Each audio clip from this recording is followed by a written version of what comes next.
내 몸에서 그리스도가 존귀하게 되게 하려 하나니. 아멘. 필립보서는 바울이 로마 감옥에 투옥된 후에 쓴 편지라는 점을 말씀을 드렸었습니다. 바울이 이 편지를 쓸 당시에 자유의 몸으로 풀려날 것이라는 확신이 없는 상태였고, 오히려 죽음을 당할 가능성이 훨씬 더 많은 그런 상황이었습니다.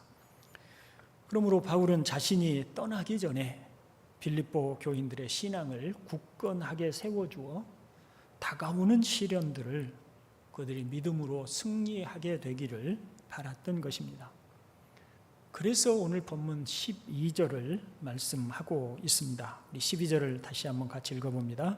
형제들아, 내가 당한 일이 도리어 복음 전파의 진전이 된 줄을 너희가 알기를 원하노라. 바울은 자신이 감옥에 갇힌 일로 빌립보 교인들이 근심한다는 것을 알았습니다. 그러나 바울은 자신이 처한 어려운 상황에 대해서 비감스러운 말을 하지 않습니다. 아주 긍정적인, 이렇게 말하고 있는 것이죠. 너희는 이 일을 비극으로 여기면서 복음 전파도 막히고 나 또한 비참한 신세가 되었다고 생각하는데 결코 그렇지 않다. 오히려 그 반대다. 나는 너희가 이 문제를 똑바로 보았으면 좋겠다고 하는 것입니다. 그렇다고 바울의 형편이 좋기 때문에 그런 말을 한 것은 아니었습니다. 어느 나라든 감옥은 좋은 환경일 수 없습니다. 항상 감시하는 사람들도 있고 또 자유롭게 활동도 할 수 없었을 뿐만 아니라 감옥을 지키는 군인들은 죄수들에 대하여 아주 거칠고 무례하였음에 틀림없습니다. 바울이 로마로 압송되어 가는 과정을 보면 폭풍우를 만나서 배가 위태롭게 되었을 때 군인들은 자신들이 호송하는 죄수들이 도망할까 싶어서 죽이려고 했습니다. 그만큼 죄수들의 인권이나 생명을 경시하는 사람들이 당시의 군인들입니다. 그러니 그런 군인들의 감시하에서 갇혀 있는 바울이 얼마나 열악한 환경에 있는지는 자명할 수밖에 없는 것입니다. 바울만이 아니라 우리 또한 그처럼 크고 작은 시련들에 직면할 수 있지요. 요즘 아프가니스탄을 탈레반이 장악하였다는 뉴스를 많이 보고 있습니다. 탈레반은 알카에다와 같은 극단적인 이슬람 단체입니다. 아마도 아프가니스탄에 있는 기독교인들은 지금 매우 두려운 상황에 처해 있을 것입니다. 탈레반은 기독교인들을 살려줄 자들이 아니기 때문입니다. 코로나 감염병으로 인하여서 사업을 하던 사람들 가운데 누적된 적자로 많은 빚을 지고 어쩔 수 없이 사업을 접어야 하는 분들도 있을 것입니다. 어떤 분들은 부부간의 갈등으로 이혼을 했을 수도 있고 실직으로 생계가 막막한 분들도 있을 것이며 심각한 질병 때문에 견딜 수 없는 통증으로 고통당하는 분들도 있을 것입니다. 하나님의 자녀인 우리에게 왜 이런 일이 일어나는지 이해하기가 어렵다고 여겨질 때가 많습니다. 물론 성경에는 우리 그리스도인들이 당하는 환난과 시련의 이유에 대하여 설명하는 말씀들이 있습니다. 바울은 로마서 5장 3절로 4절에서 다만 이뿐 아니라 우리가 환난 중에도 즐거워하나니 이는 환난은 인내를, 인내는 연단을, 연단은 소망을 이루는 줄 알미로다 라고 하여서 우리 그리스도인들이 당하고 있는 환난들은 연단을 위한 것이다 라고 하는 것을 말씀하고 있고요. 베드로도 베드로전서 4장 12절에서 너희를 연단하려고 오는 불시험을 이상한 일 당하는 것 같이 이상히 여기지 말라고 하여서 우리가 당하는 불시험, 견딜 수 없는 뜨거운 환난들이 연단을 위한 것임을 말씀을 하고 있습니다. 이렇게 성경을 통해서 우리가 여러 연단을 받고 우리가 환난을 받고 시련을 당하는 이유들이 우리를 연단하려고 하시는 하나님의 뜻임을 우리가 알지만 그럼에도 불구하고 우리에게 닥친 시련들을 쉽게 받아들일 수 있는 것은 아닙니다. 베드로가 불시험이라고 말할 만큼 시련들은 우리를 시험하고 우리의 믿음을 흔들어 놓으며, 그리고 우리가 당하는 현실적인 고통은 표현할 길이 없는 정도입니다. 그러면 우리는 이런 시련들을 어떻게 이길 수 있을까요? 분명한 것은 우리의 태도입니다. 말하자면 우리는 그리스도인으로서 복음 중심의 태도를 가져야 된다라고 하는 말입니다. 불신자라면, 만일 우리가 불신자라면 이런 생각은 조금도 할 수 없고 이런 말은 조금도 할 수 없습니다. 오늘 제가 설교하려는 내용 또한 불신자라면 전혀 해당되지 않는 내용입니다. 그러나 우리가 그리스도인으로서 하나님의 자녀로 거듭난 사람들이라면, 예수 그리스도로 말미암아 모든 죄의 사함을 받고 거듭난 하나님의 사람들이라면, 우리는 우리 삶에 일어나는 모든 일을 복음으로 이해하고 받아들여야 할 줄로 믿습니다. 지금 바울이 그러하고 있습니다. 오늘 본문에서 바울이 말하고자 하는 바는 명백합니다. 형제들아, 내가 당한 일, 사슬에 매이고 거친 군병들의 욕설을 듣고 있는 것과 같은 그런 내가 당한 일들이 도리어 복음 전파의 진전이 된 줄을 너희가 알기를 원하노라. 이러므로 나의 매임이 그리스도 안에서 모든 시위대 안과 그 밖에 모든 사람에게 나타났으니, 형제 중 다수가 나의 매임으로 말미암아 주 안에서 신뢰함으로 겁없이 하나님의 말씀을 더욱 담대히 전하게 되었느니라고 말을 하고 있습니다. 바울은 전혀 위축되지 않고 있습니다. 오히려 그는 더욱 기쁨을 많이 얘기를 합니다. 무엇이 바울로 하여금 이런 태도를 가질 수 있게 했는가? 그가 당하는 시험이 결코 작아서도 아니고 가벼워서도 아닌데, 너무나 힘겹고 고통스러운 상황 속에 처해 있음에도 불구하고 조금도 위축되지도 않고 흔들리지도 않고 오히려 더 많은 기쁨을 얘기할 수 있는 이런 바울의 모습은 어디에서 기인한 것인가? 그게 바로 복음 중심의 태도라는 것입니다. 그렇다면 이제 시련에 대한 복음 중심의 태도가 무엇인지 두 가지 측면으로 살펴보도록 하겠습니다. 먼저 복음 중심의 태도 가운데 소극적인 측면을 살펴보겠습니다. 감옥에 갇힌 바울의 모습을 보면 그는 불평하거나 원망하지 않는다는 것과 하나님이 하시는 일에 일말의 의구심도 내비치지 않는다는 점을 볼 수 있습니다. 빌립보서를 자세히 살펴보십시오. 바울은 전혀 불평도 원망도 의심도 하지 않습니다. 어떻게 바울이 그런 상황에서 조금도 불평하지 않고 조금도 의심하지 않을 수 있는지 또 두 가지로 나눠서 생각해 봅니다. 먼저 바울이 올바른 태도로 하나님을 대했다는 점을 들 수가 있겠습니다. 다시 말하면 하나님에 관한 바울의 관점이, 하나님을 바라보는 바울의 관점이 올바르고 하나님과의 관계가 온전하였기 때문에 원망이나 불평이 없었다고 할 수 있다는 것입니다. 바울이 하나님에 관하여 절대적으로 확신할 수 있었던 그것은 바로 하나님의 사랑입니다. 바울은 하나님의 사랑에 대한 절대적 확신을 가지고 있었고 추호도 그에 대한 의심이 없었습니다.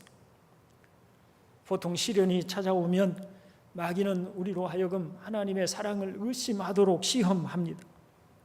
그러나 바울은 하나님의 사랑을 확신하며 굳건하게 붙잡았습니다. 이때 바울은 이치와 논리적인 사고를 합니다. 예를 들어보면 로마서 8장 32절입니다.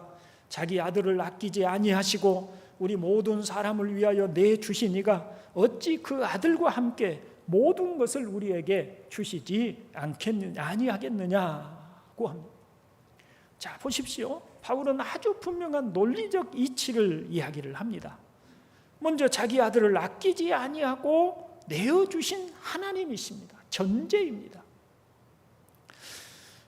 그처럼 사랑하시는 하나님, 그처럼 우리를 위하시는 하나님이시라는 것이죠. 그렇다면 그 아들과 함께 우리를 위해서 그 아들을 내어주신 그 하나님이시라면 그 아들과 함께 모든 것을 우리에게 주시지 않을 수 있겠느냐라고 하는 논리적 귀결을 가지고 있다는 겁니다.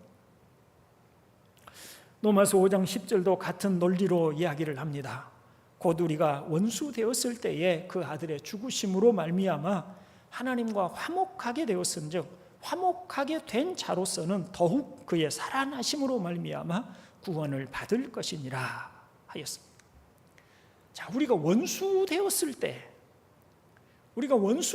때 하나님의 아들이 우리를 구원하시고 우리를 구속하시기 위하여 생명을 주시고 죽으셨다면 이제 부활하셔서 하늘에 계신 지금은 더더욱 그 생명으로 우리를 붙드시며 구원의 일을 완성하실 것이 확실하지 않겠느냐라고 하는 말을 하고 있어요.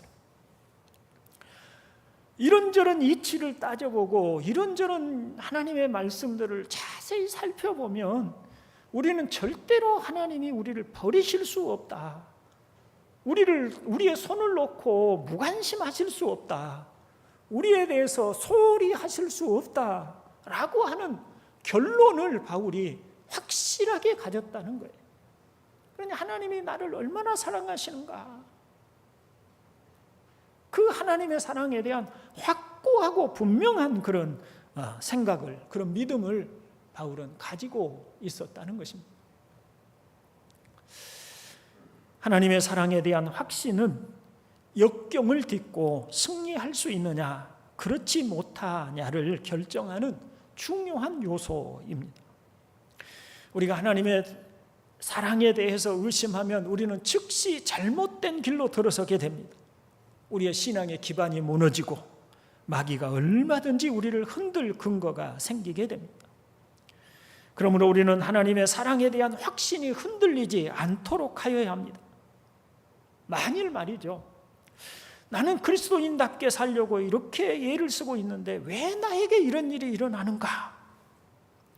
불신자들도 잘만 살아가는데 하나님의 자녀라는 나는 왜 이렇게 어렵게만 살아가는가? 왜 이렇게 힘든가? 이렇게 옹졸한 생각에 사로잡히게 되면 그때 우리는 의심과 불평과 불안에 사로잡히고 시험에 넘어지게 됩니다. 우리 입은 끊임없이 불평을 말하게 됩니다.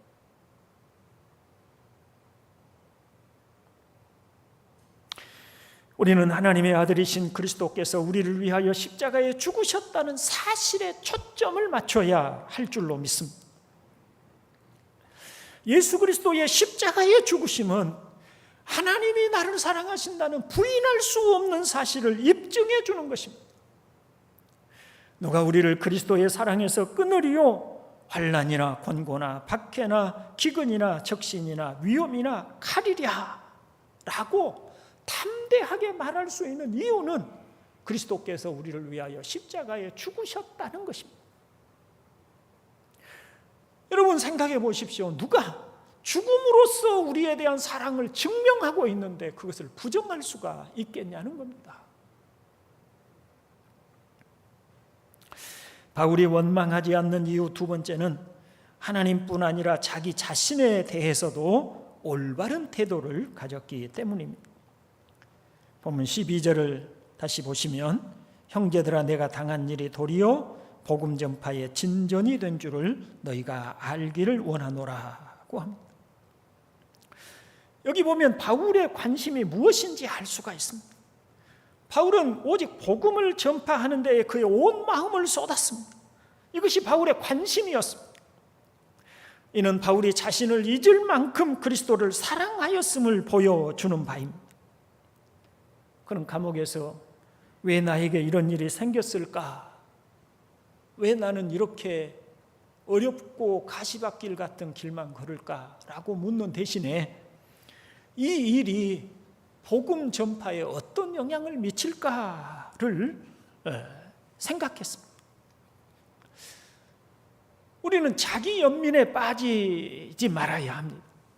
왜 하필 나에게 이런 일이 생겨나지 하고 자기 자신에게 몰두할 때 문제는 점점 커지게 돼 마련인 것입니다. 바울은 내가 왜 감옥에 갇혀야 하지? 왜 하나님은 나에게 이런 시련을 주는 것이지? 라고 자기 자신의 감정에 빠지지 않았습니다. 바울은 자신이 사는 이유를 그리스도의 복음에서 찾았습니다. 그러므로 그는 자신에게 닥친 일도 복음에 어떤 영향을 끼칠 것인가를 본 것입니다. 형제 여러분, 우리 중에 크고 작은 시련 가운데 있는 분들이 있습니까?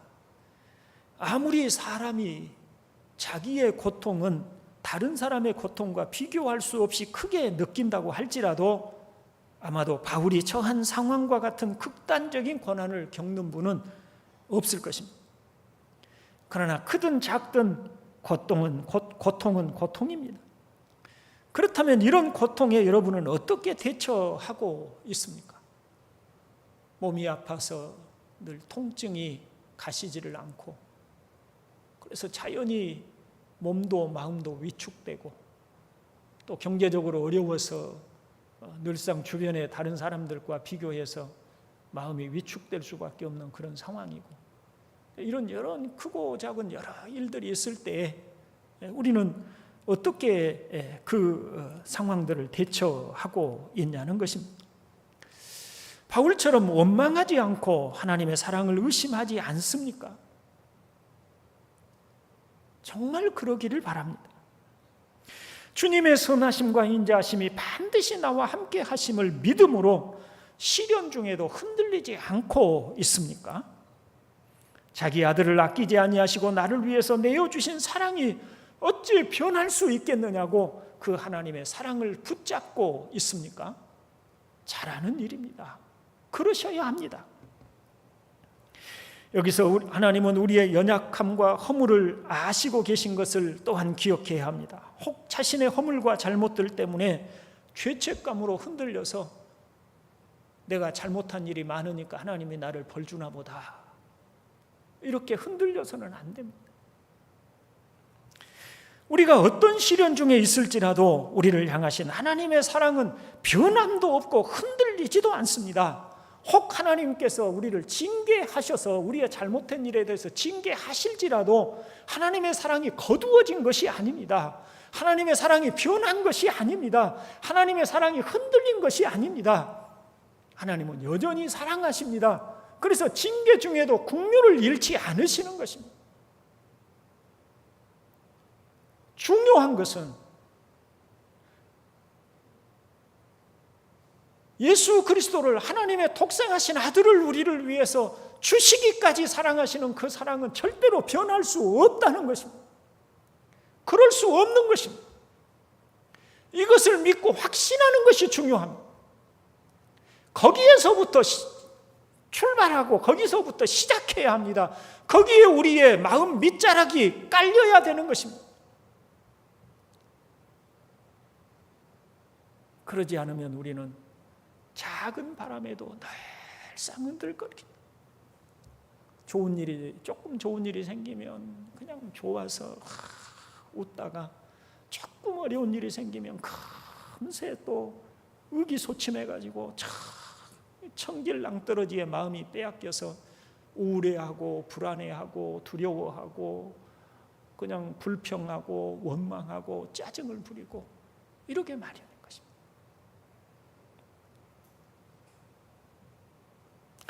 더 나아가서 우리의 존재 이유를 하나님께 두어야 합니다. 하나님이 우리를 사랑하심이 세상에서 부귀 공명을 누리거나 성공한 인생을 살게 하려고 하나님의 아들을 우리 대신 죽게 하신 것이 아님을 우리는 알고 계실 것입니다.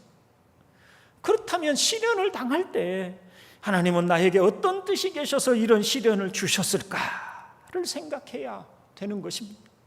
그것이 바로 바울이 가진 생각이었습니다. 다음으로 복음 중심의 태도 가운데 적극적 측면을 살펴보겠습니다. 바울은 하나님께서 자신이 처한 환경을 어떻게 변화시키는지를 말하고 있습니다. 바울의 말을 빌리자면, 내가 감옥에 갇혔다고 복음 전파가 다 끝난 것처럼 생각하지 마라. 죄수 신세가 되었으니 복음을 전파하지 못할 것이라고 생각하지 마라. 오히려 내가 감옥에 갇힌 일로 놀라운 반전이 일어났다는 것입니다. 13절을 보면 이러므로 나의 매임이 그리스도 안에서 모든 시위대 안과 그 밖의 모든 사람에게 나타났으니 라고 말씀을 하지요.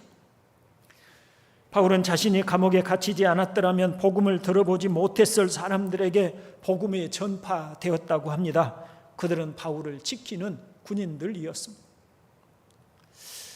여러분 생각해 보십시오. 바울이 투옥될 당시부터 로마는 기독교에 대하여 적극적으로 반대를 하였고 적대적이었습니다. 우리 로마의 5명의 황제가 기독교의 씨를 말리려고 약 200년에서 300년가량을 극심한 탄압을 했어요. 우리가 기독교 역사에서 살펴보는 바와 같이 그 기독교인들이 체포가 되면 십자가에 달아놓고 그 십자가에 달린 기독교인들에게 기름을 부어놓고 그리고 밑에서 불을 붙여서 죽이기도 했고요. 원형 경기장, 로마 시민들이 모여있는 원형 경기장 안에다가 굶주린 사자들을 이렇게 풀어놓아서 그 안에 갇혀있는 그 그리스도인들이 굶주린 사자들의 밥이 되고 찢겨서 죽는 것들을 보고 로마 시민들이 박수치고 좋아, 마치 운동경기 관람하듯이 그렇게 관람하기도 했고요.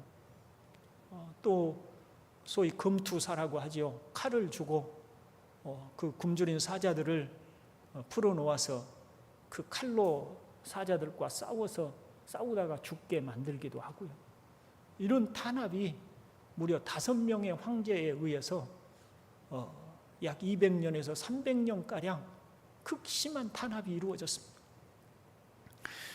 그 후에 주 313년에 로마 황제 콘스탄틴이 기독교를 정식 종교로 인정을 하고 공인을 할 때 그 콘스탄틴 황제의 어머니 헬레나라고 하는 분이 기독교인이었습니다.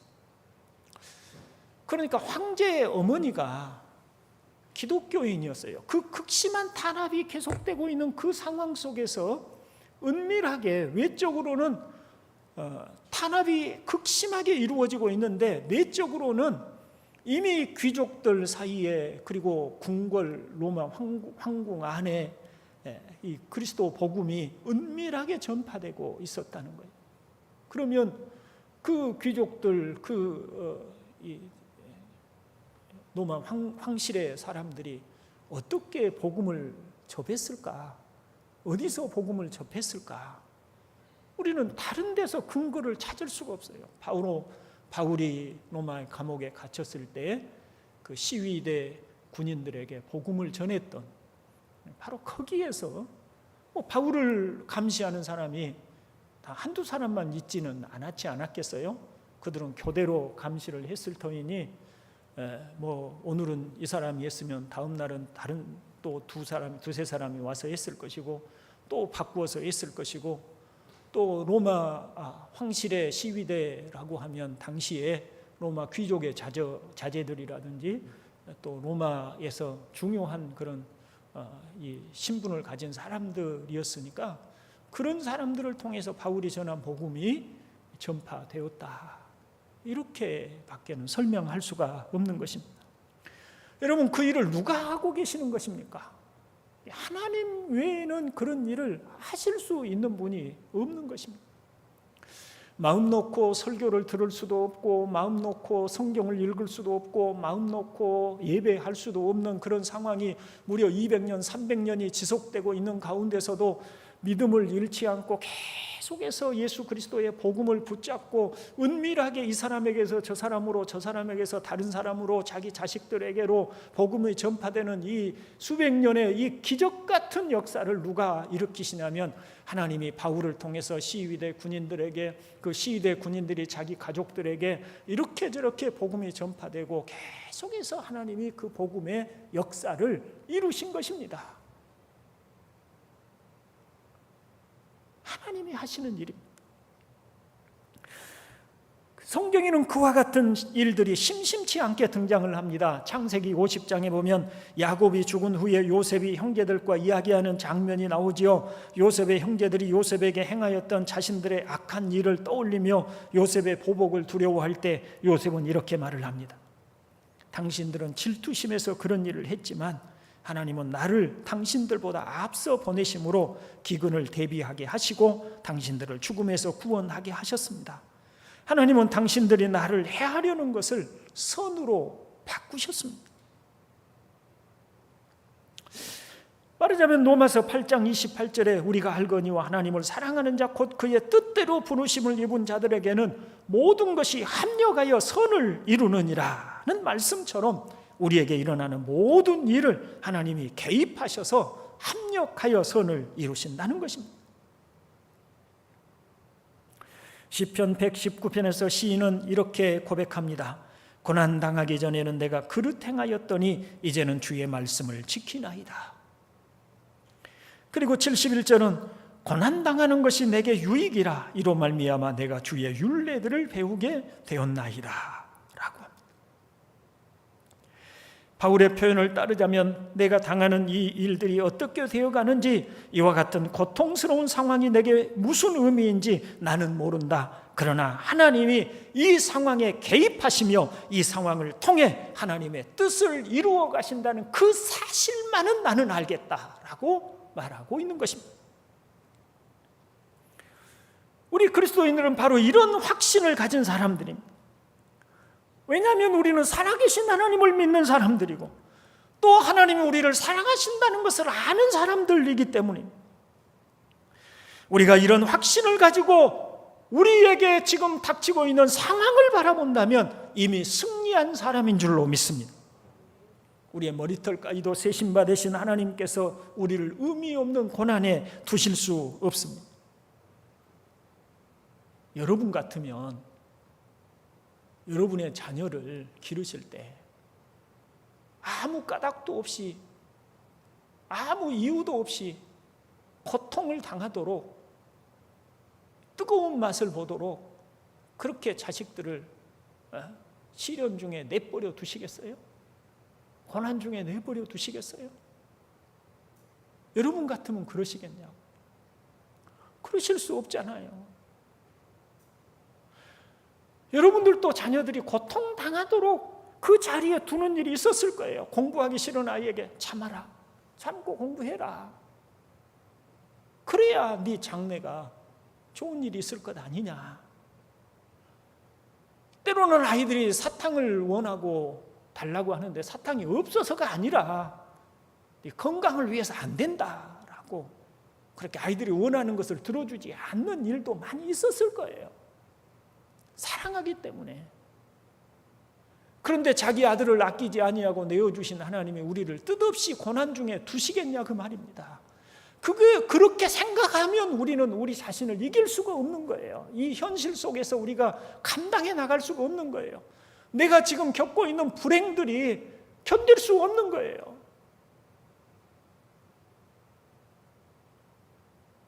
불평할 수밖에 없지요. 다른 사람은 잘만 사는 것 같은데 왜 나만 이런가? 이렇게 원망할 수밖에 없지요. 그런데 하나님을 향한 믿음이 있으면 그럴 수 없는 거예요. 죄송한 이야기입니다만 목사는 웬만하면 개인적인 이야기를 하지 않으려고 합니다. 그런데 저도 그 만성 피로라고 하는 게 약 한 20년을 제가 겪고 산 것 같아요. 때로는 정말 심각할 때는 그 말대로 죽고 싶을 만큼 그 피로감이 극심해서 삶에 어떤 의욕도 가질 수 없는 그런 시간들도 숱하게 지냈어요.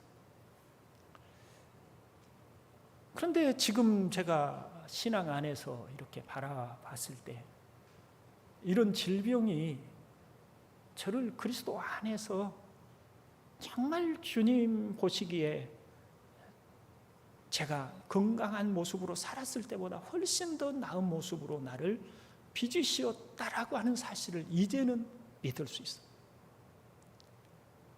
그 질병이 제게는 유익이 되었습니다.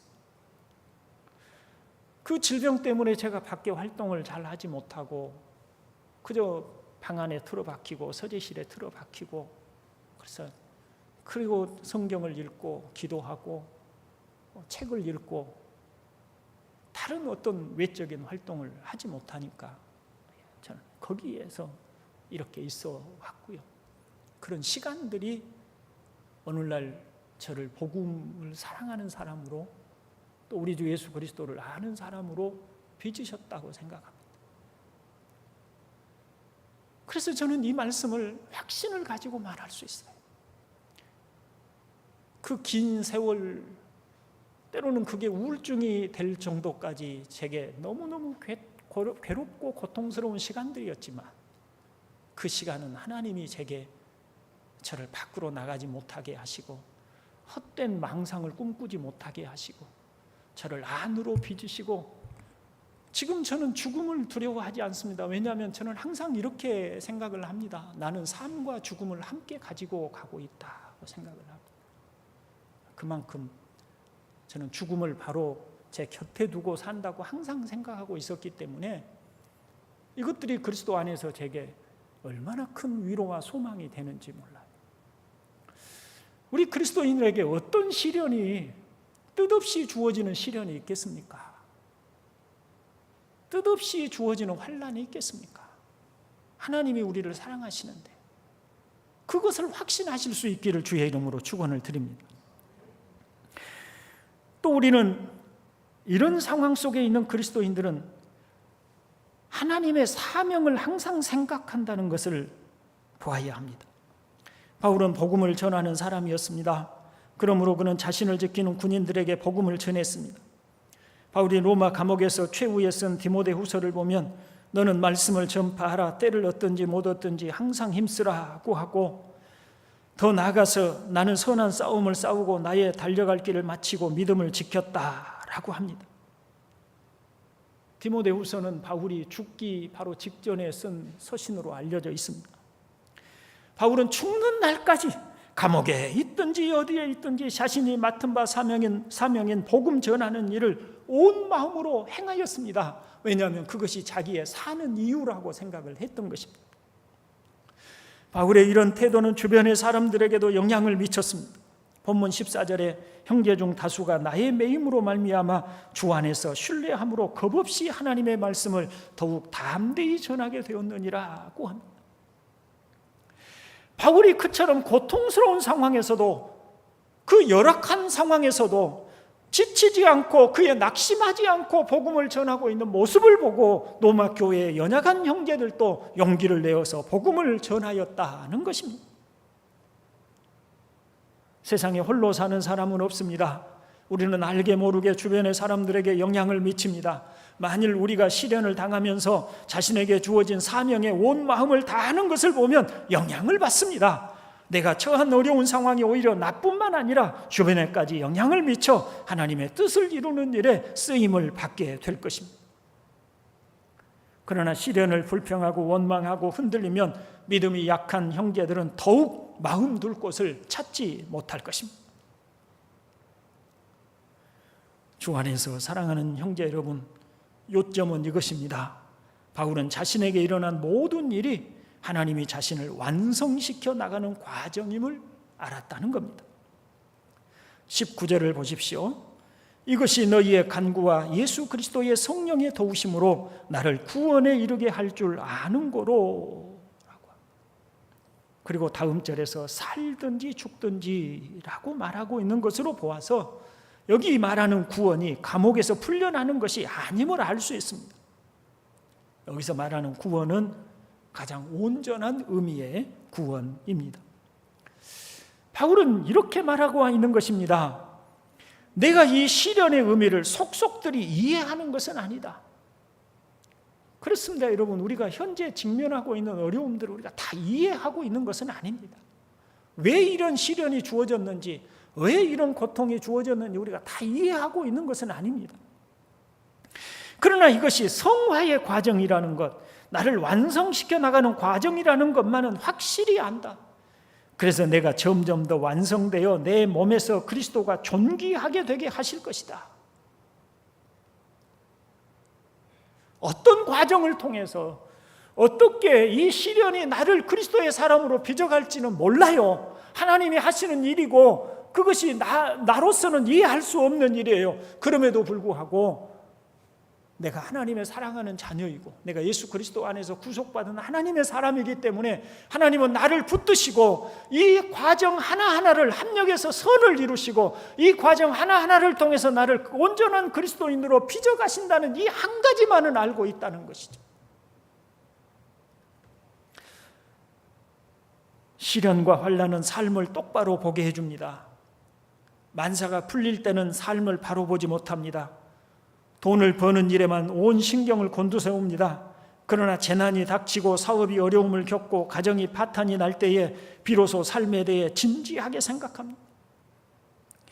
시련은 우리의 죄성을 깨닫게 하고 우리의 무가치함을 알게 하며 연약함과 무력함을 일깨워줍니다. 그러므로 우리를 하나님께로 향하게 합니다. 하나님은 우리를 사랑하시기 때문에 많은 시련들을 허락하십니다. 시련이 당장에는 고통이 되지만 나중에는 하나님의 영광이 되기 때문입니다. 결국 이런 모든 과정을 통해 하나님이 하시고자 하는 바는 무엇입니까? 하나님의 사람으로 온전하게 되는 것입니다. 자, 저를 한번 보십시오. 여러분, 저와 여러분은 예수 안에서 구속을 받았다면 우리는 영원히 하나님과 함께 살아야 할 사람들입니다. 영원히 하나님과 함께 아버지와 자녀로 사랑하고 교통하고 늘 기쁨을 함께 나누고 함께 살아야 합니다. 그런데 현재 우리 모습이 얼마나 허물이 많고 죄가 많고 얼마나 우리는 결핍이 많은 사람들입니까? 그래서 하나님은 우리를 그 나라에 합당한 사람으로 우리를 빚으시고 싶으신 것이에요. 그 나라에 합당한 사람으로 우리를 만드시고 싶으신 거예요. 부모가 자녀를 양육하듯이 그렇게 우리를 하나님 나라에 합당한 사람으로 우리를 빚으시고 싶은데 우리가 말로만 해갖고는 안 되니까 좌절을 맛보게 하고 시련을 겪게 하고 고난을 당하게 하고 그래서 우리가 헛되로 마음이 쏠리지 않고 이 주님께로 우리 마음이 돌아오게 하고 그 안에서 말씀을 듣게 하고 우리가 형통할 때는요 주의 말씀이 잘 안 들려요. 근데 고난당할 때 그렇더라고요. 고난당할 때는 찬송이 한 구절 한 구절이 얼마나 마음을 울리는지 몰라요. 여러분도 다 그런 경험 하셨잖아요. 고난당할 때, 아플 때.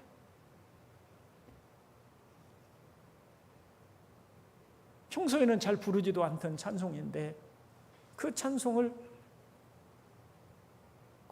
저 같은 경우는 빨리도 안 불러요. 곡조대로도 안 부르고 그냥 한 소절 부르고 느릿느릿하게 부르는데 크게 가슴을 울리고 가슴이 메이고 뜨거워지고 왜? 고난이 오니까 그 가사들이 내 가슴에 진실로 와 닿더라고요. 말씀도 그래요. 하나님의 사랑 안에 우리를 품으시고 싶은 거예요. 우리가 말씀만 해도 잘 듣는 사람이라면 왜 그러시겠어요? 그러나 우리가 말씀만 해서는 성경만 우리가 주어서는 말씀도 잘 듣지 않고 우리가 쓸데없는 내 마음을 우리가 쏟고 살아가니까 시련을 통해서 우리 길을 막으시고 호세아서에 보면 가시로 막고 돌담으로 막고 너희가 가는 길을 막았다고 하시듯이 하나님께서 우리가 다른 길로 가는 걸 막으신 시련을 통해 그러면서 마치 끊임없는 인내를 가지고 우리를 인도하시는 거예요. 끊임없는 인내를 가지시고 걸핏하면 우리의 생각은 천길로 달아나고 그냥 엉뚱한 대로 달아나고 하나님의 그 원하시고 기뻐하시는 길이 아닌 하나님의 길이 아닌 다른 데로 끊임없이 생각들이 흐트러져 가고 우리의 이 방탕으로 쫓아 달려가니까 하나님이 막으시고 간섭하시고 인내를 가지시고 우리를 인도하셔서 천국 백성에 합당한 자로 우리를 세우시고자 하시는 것이에요. 그게 우리를 고난 가운데 두신 이유예요. 사랑하지 않아서가 아닙니다. 그러니 불평하지 마시기를 바랍니다. 원망하지 마시기를 바랍니다. 하나님을 사랑한다면, 그분을 믿는다면 하나님이 이런 고난을 통해서 나를 유익해 하시고 이런 시련을 통해서 하나님의 사람으로 온전케 하시고자 하시는 것이구나 기억하시고, 다만 우리는 하나님의 사람으로 온전케 되기를 소망하며 하나님이 무슨 뜻이겠어서 나를 이런 시련 가운데 인도하시는가를 생각하면서 늘 그 뜻 안에서 행하여 가시기를 주님의 이름으로 축원을 드립니다. 하나님 우리 아버지, 오늘 우리에게 주신 진리를 우리 마음으로 받게 하여 주시옵고 깨닫게 하여 주시옵고 우리가 온전히 이 말씀의 의미를 이해할 수 있게 하여 주시옵소서. 구주 예수님의 이름으로 기도하옵나이다. 아멘. 우리 일어서셔서 찬송가 303장 드립니다.